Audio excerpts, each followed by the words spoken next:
Good evening and thanks for joining us. The winds are slowing, but the water is still rising. The rains from what was Hurricane Florence are flooding the eastern portions of North and South Carolina.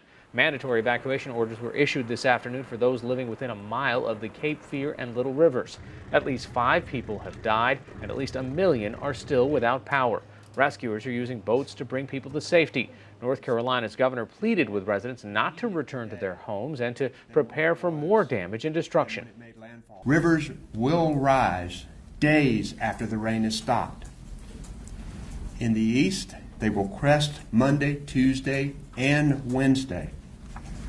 Remember, most storm deaths occur from drowning in fresh water, often in cars. Don't drive across standing or moving water. The storm is now forecast to move slowly across South Carolina, where many rivers are projected to break record flood levels. Joining us now via Skype is South Carolina ETV reporter Gavin Jackson. Gavin, tell me where you are and what you've seen today so far.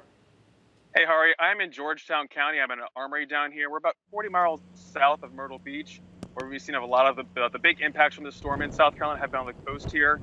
Myrtle Beach did get a lot of tropical storm force winds yesterday. We did see a lot of debris. I did see some trees on power lines yesterday. It's just been a little bit of rain today, not too much wind. A lot of that rain is moving inland right now, and officials are telling us that we should expect 8 to 12 more inches of rain across the state for the next couple of days. So they're really worried about inland flooding at this point, and they're keeping their eyes on a couple waterways that typically flood in these situations. Yeah, tell us a little bit about what kind of impacts it's having when it comes to those smaller creeks and those rivers that are starting to swell up, and they might not even crest until maybe Monday or Tuesday in some cases. That's the thing. We've been driving over some of these bridges in the state, and they're looking pretty full right now. These waterways that we're driving over are looking pretty full, and those are only expected to get more and more flooded and swollen as the water comes down from North Carolina. And we've seen this in Hurricane Matthew in 2016. So officials know what to expect. They're already keeping their eyes on certain waterways, and they're telling citizens to kind of expect what they already know to happen. So people know where their flood-prone areas are, and they know that they should be looking out for those rising waters, because in a lot of places we're still under flash flood warnings.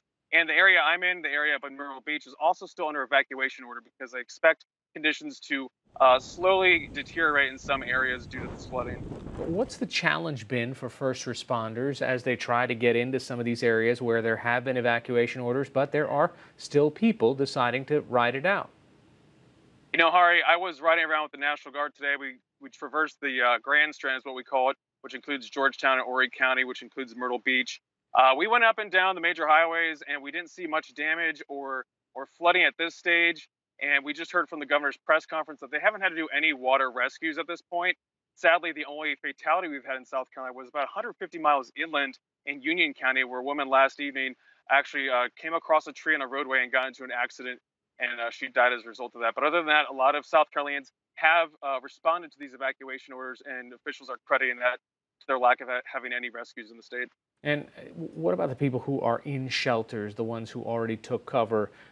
Is the governor telling them to come back at any certain point? I think it's becoming more of a local issue. A lot of other counties in the state have actually lifted their evacuation orders. They're still telling people not to come back necessarily until they know what situation is in certain areas. So I think it's kind of a play by ear in some of these situations, but the shelters have been open. There's plenty of room for people in the shelters. I can't remember the number off my head, but there are a couple thousand people in shelters across the state. You know, in these kind of scenarios, usually utility companies have line workers ready to go and come back in to make sure that they can kind of clear the power lines, turn the lights back on, considering all the trees that might have been down. Are you seeing any of that yet?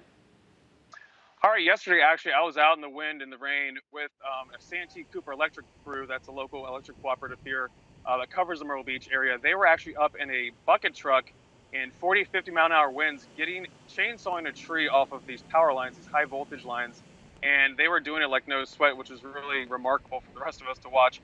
But I was also inland in Florence, the city of Florence, the county of Florence, ironically enough, and they are actually staging 2,000 linemen there from Florida. And that's just a small fraction of the 20,000 linemen I've been told that are on call in response for the storm in both Carolinas. And the military vehicles we see behind you, well, what's the role of any military resources in this? So like I said earlier today, I was up in Conway, and that's an area that's prone to flooding.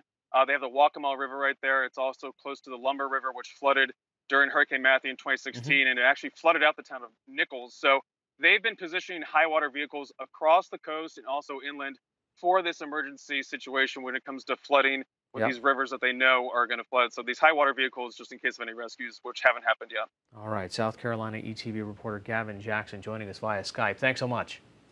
Thank you, Ari.